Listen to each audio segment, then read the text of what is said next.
नमस्कार, आप देख रहे हैं कल का बाजार। आपके साथ मैं हूं विपिन भट्ट, लेकर हाजिर हैं आपका ये मनपसंद शो, जहां पर हम आपके लिए लेकर आते हैं वो सारी बातें, वो खास बातें कल के बाजार के लिए, ताकि आप आने वाले दिन में एक सुरक्षित और फायदेमंद ट्रेड कर पाएं।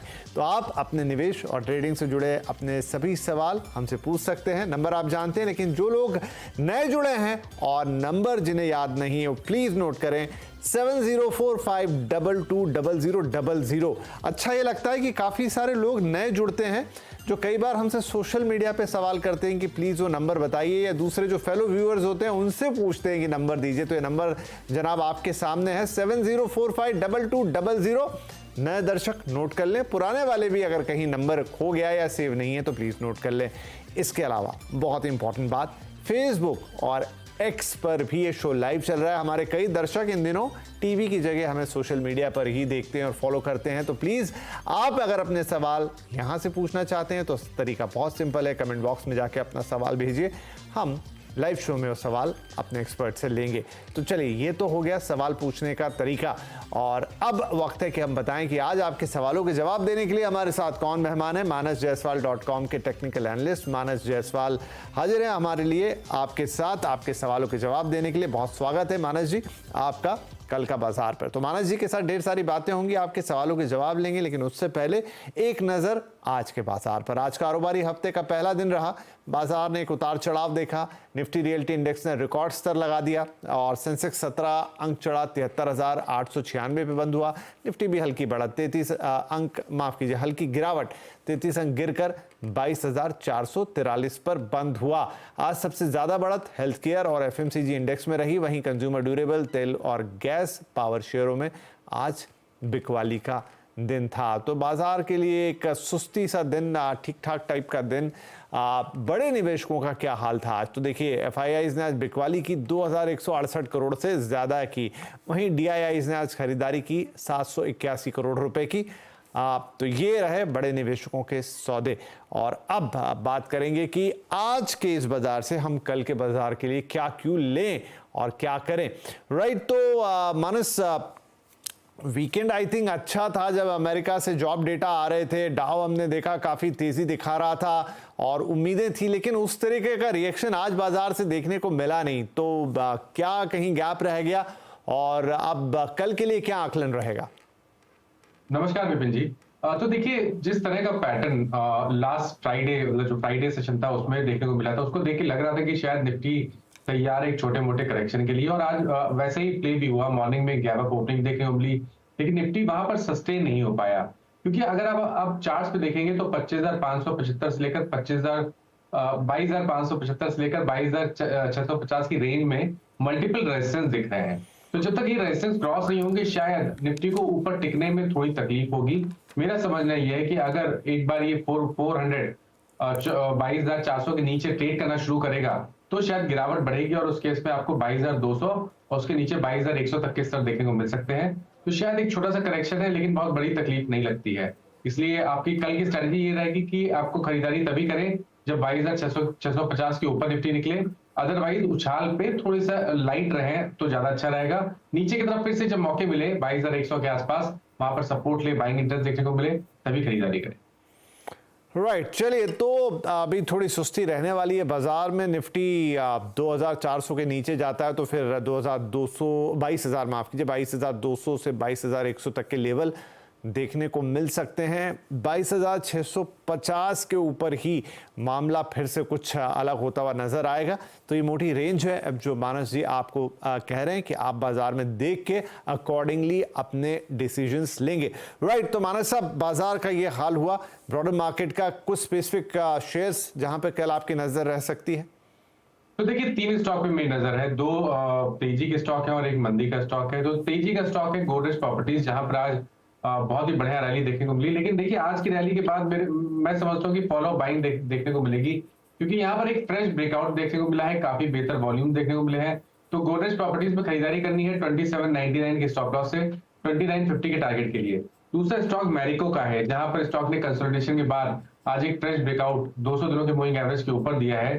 तो मैरिको में खरीदारी करने की राय रहेगी 519 के स्टॉप लॉस से 550 रुपए तक के टारगेट्स पॉसिबल हैं।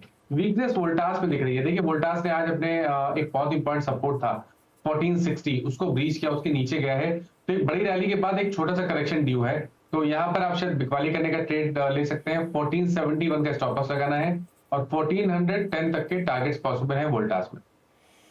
जी, तो गोदरेज प्रॉपर्टीज, मैरिको और वोल्टास आपके सामने है, तो यहीं से रिवर्स ऑर्डर में देख लेते हैं। सेल करने की सलाह दे रहे हैं क्योंकि चार्ट्स पे वीकनेस दिख रही है जो आगे और गिरती हुई बढ़ती हुई दिख सकती है। स्टॉप लॉस होगा 1471 का, जिसमें टारगेट्स आपके लिए हैं 1410 रुपए के। वोल्टास को बेचकर चलने की सलाह यहां पर मानस जी दे रहे हैं। इसके अलावा मैरिको इंडस्ट्रीज अगला, यहां पर खरीदारी की सलाह है, तो यहां टारगेट होंगे आपके लिए 550 रुपए और 519 रुपए का आप लगा देंगे स्टॉप लॉस। गोदरेज प्रॉपर्टीज जहां पर एक अच्छी मूवमेंट देखी है मानस को, लगता है कि वो जो बाइंग मोमेंटम है वो जारी रहेगा, तो यहां पर भी खरीदारी की सलाह, जहां 2950 के टारगेट्स होंगे आपके लिए और 2799 का स्टॉप लॉस जरूर लगाइएगा। 3 शेयर जिन पे कल मानस नजर रखेंगे, आप भी ये टारगेट और स्टॉप लॉस लेकर इन पर नजर रख सकते हैं।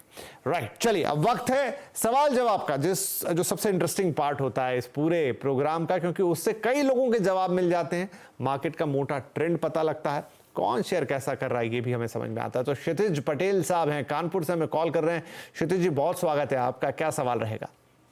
सर नमस्कार सर, मैं आपका न्यूज चैनल बराबर देखता हूं और खास तौर पे जो सुबह का टाइम होता है वो तो जरूरी देखता हूं मैं। धन्यवाद सर। जी बताएं। जी सर, मेरा सवाल ये था कि मैंने KEI खरीदा है। अभी मैंने लास्ट ट्रेडिंग डे में भी खरीदा था और आज भी कुछ खरीदा एवरेज करने के लिए, तो करीब 50 शेयर मेरे पास आ गए हैं और इनका एवरेज प्राइस जो है वो 3880 के करीब है। ओके। तो मेरा इसका व्यू था कि मैं 1 से 2 महीने इसको रख सकता हूँ। तो इसमें मुझे स्टॉप लॉस क्या लेना चाहिए और टारगेट तो मैं इसमें 200 रुपए ऊपर ये सोच रहा हूँ, तो क्या मेरा टारगेट सही है सोचना इसमें? बढ़िया सवाल आपका। KEI इंडस्ट्रीज 3880 का एक एवरेज प्राइस, आप स्टॉप लॉस क्या रखें? फिलहाल तो लॉस है आपको करीब 82 रुपीस का, लेकिन 200 रुपए यहां से ऊपर जाने की उम्मीद लगा रहे हैं मानस क्षितिज साहब, क्या इनकी उम्मीद पूरी होती दिखेगी? देखिए अभी तक का ट्रेंड तो पॉजिटिव लग रहा है स्टॉक में, लेकिन पिछले करीब 15 दिन से हम यहाँ पर कंसोलिडेशन देख रहे हैं।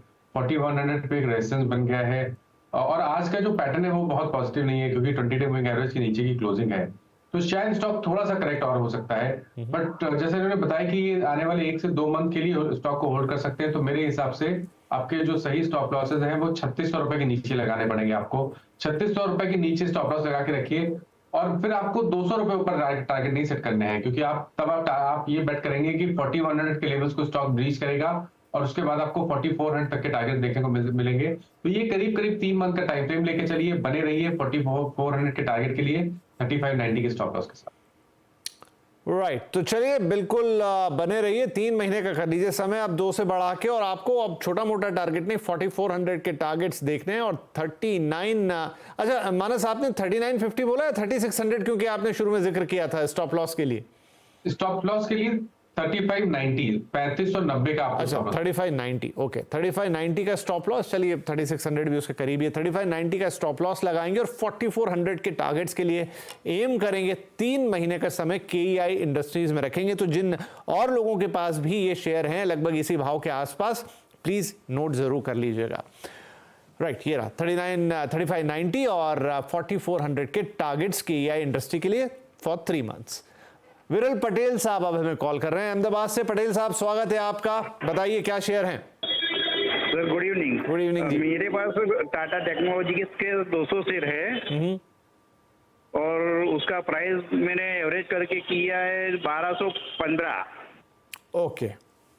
और अभी 1080-90 के करीब चल रहा है। ठीक है विरल भाई, देखते हैं कि अब आप इसमें क्या कर सकते हैं। तो टाटा टेक के 200 शेयर हैं विरल जी के पास मानस भाई, और 1215 की इनकी एवरेज खरीदारी है, लॉस है इनको 170 का। क्या करना चाहिए?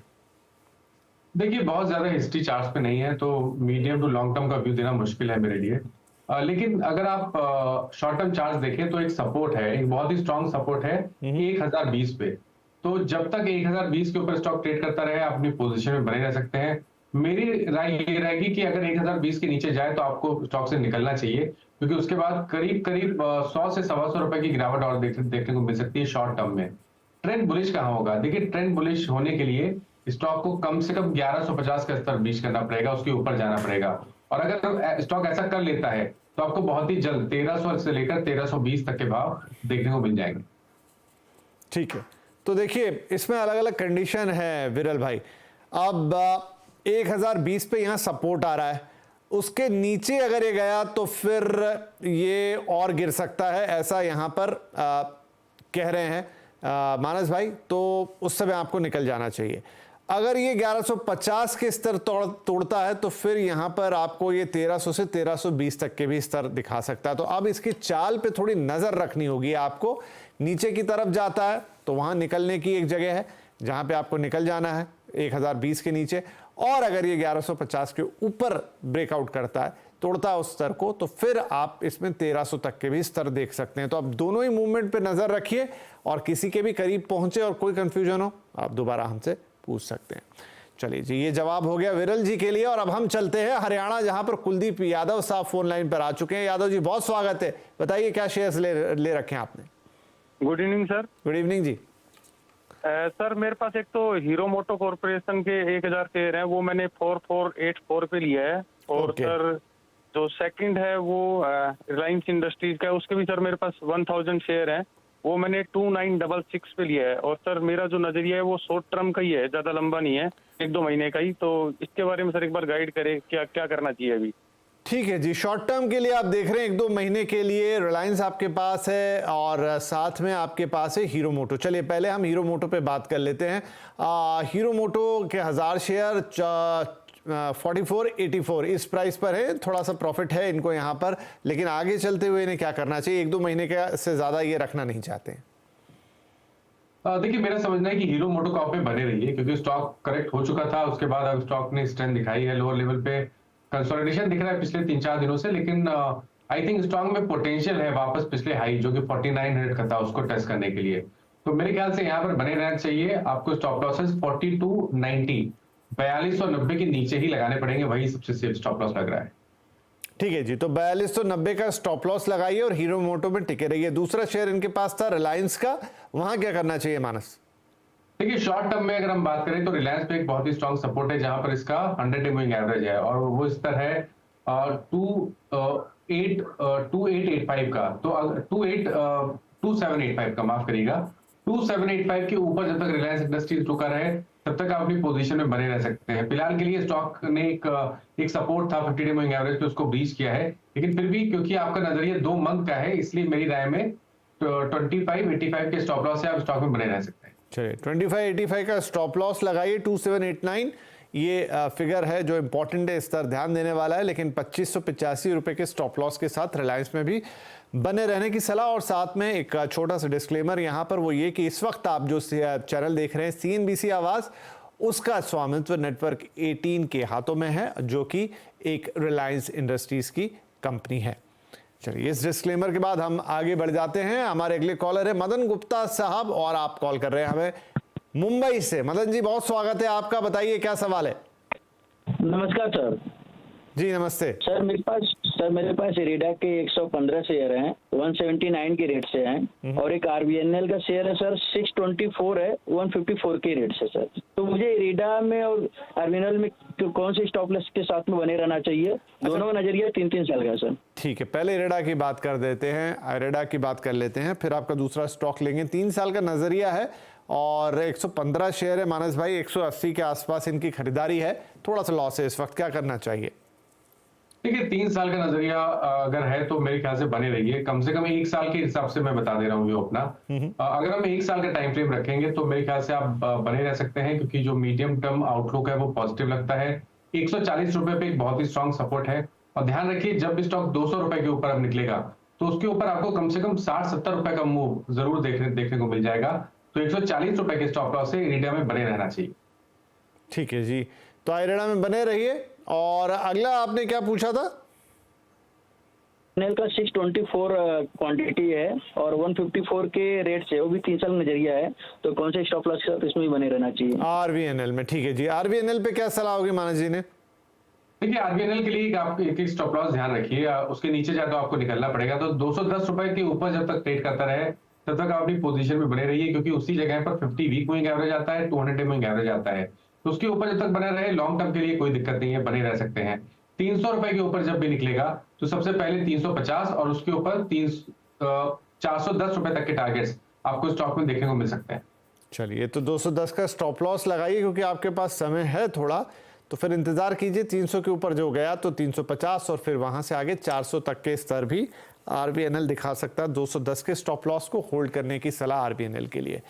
राइट जी, हम आगे बढ़ जाते हैं। अब चलते हैं जरा पूर्वी भारत में। कोलकाता से कॉल आ रही है ब्रजबाज दत्ता साहब। दत्ता साहब, बहुत, हाँ जी सर, स्वागत है जी। दादा बताइए। नमस्ते सर। नमस्ते। नमस्ते सर, मेरे पास EIL है, 196 शेयर है, ओके। 164 रुपीज करके।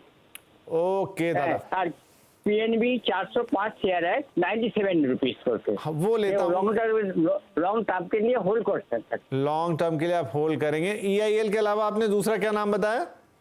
PNB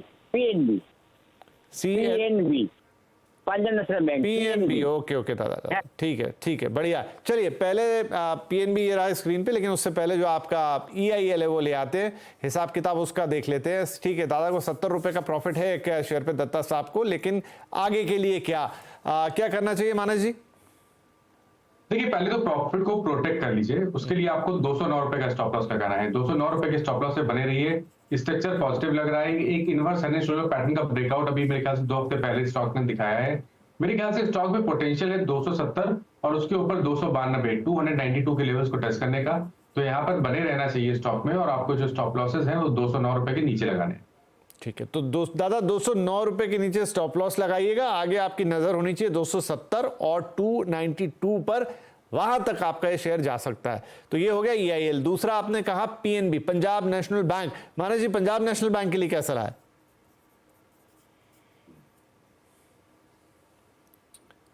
देखिए, मिली और कुछ सीरियस प्रॉफिट बुकिंग देखने को मिली, क्योंकि जब सेलिंग देखने को मिल रही थी तो वहां पर काफी ज्यादा वॉल्यूम्स देखने को मिल रहे थे। तो शायद PNB थोड़ा और करेक्ट हो सकता है। 50 डे मूविंग एवरेज के नीचे क्लोज हुआ है, शायद हमें 120 रुपए तक के भाव देखने को मिल जाए। तो अगर नजरिया लंबा है, अगर 6-8 महीने का टाइम फ्रेम है, तब तो कोई दिक्कत नहीं है, शायद स्टॉक करेक्ट भी हो। लेकिन मेरा समझना है कि 6-8 महीने के हिसाब से आपको 105 रुपए के स्टॉप लॉस से बने रहना चाहिए।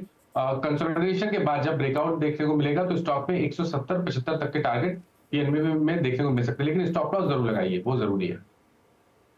ठीक है जी, तो 105 रुपए पे स्टॉप लॉस लगा लीजिए, बहुत जरूरी है, मानस जी ने कहा। और फिर आगे जब थोड़ा ब्रेकआउट आएगा, थोड़ा आगे बढ़ता हुआ दिखेगा, तो 170 से 175 तक के टारगेट्स ये अचीव कर सकता है।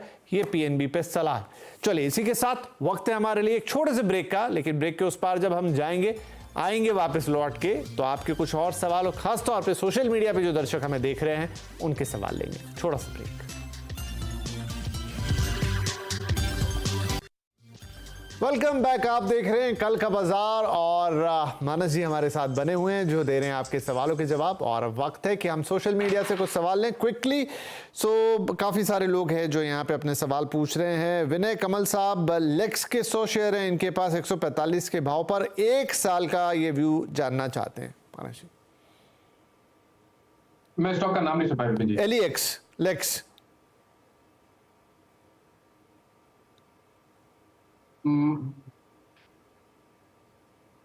नहीं, मैं स्टॉक नहीं देख पा रहा हूं। चलिए ठीक है, हम अगला सवाल लेते हैं फिलहाल के लिए। गुलवीर सिंह साहब हैं, ये सोनाटा सॉफ्टवेयर के, इनके पास 150 शेयर हैं सर, 815 की बाइंग है, क्या करना है ये पूछ रहे हैं। देखिए, ट्रेंड नेगेटिव है, लोअर टॉप लोअर बॉटम्स लगातार बन रहे हैं। स्टॉक अपने 200 मूविंग एवरेज के नीचे आज क्लोज हुआ है, शायद गिरावट बढ़ेगी, तो कभी कोई उछाल मिले तो मेरे हिसाब से निकलना चाहिए और खरीदारी केवल 710 रुपए के ऊपर करें। ठीक है जी गुलवीर जी, तो ध्यान रखिए इस बात का। अगला सवाल है मानिल अरोरा साहब का, वरुण ब्रेवरेजेस हैं, इनके पास 200 शेयर सर, 189.60 इस भाव पे इन्होंने लिए हैं। तो देखिए, वरुण ब्रेवरेजेस में बिल्कुल बने रहिए। कंसोलिडेशन एक फ्लैग पैटर्न वीकली चार्ट पे बन रहा है, तो लॉन्ग टर्म का नजरिया तो काफी बढ़िया है। 1380 का आपको स्टॉप लॉस लगा के चलना है। 1720 तक के टारगेट्स आने वाले 2 से 3 मंथ में स्टॉक दिखा सकता है। ठीक है, अजिंदर सिंह साहब उषा मार्टिन के बारे में सिंपल एक राय चाहते हैं कि कैसा शेयर है। देखिए, अगर हम टेक्निकली बात करें तो स्टॉक में कंसोलिडेशन दिख रहा है, काफी समय से काफी लंबा कंसोलिडेशन है, लेकिन ट्रेंड पॉजिटिव है।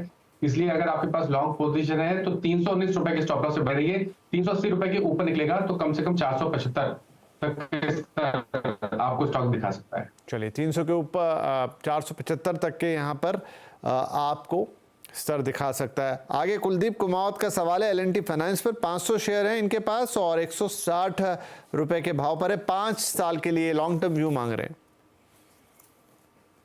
देखिए 1 साल के हिसाब से चलें तो अभी तक का ट्रेंड पॉजिटिव लगता है, हालांकि हाई लेवल पे एक रेजिस्टेंस जरूर है, बट 200 दिनों की मूविंग एवरेज के ऊपर ट्रेड कर रहा है, तो 149 का आपको स्टॉप लॉस लगा के चलना है।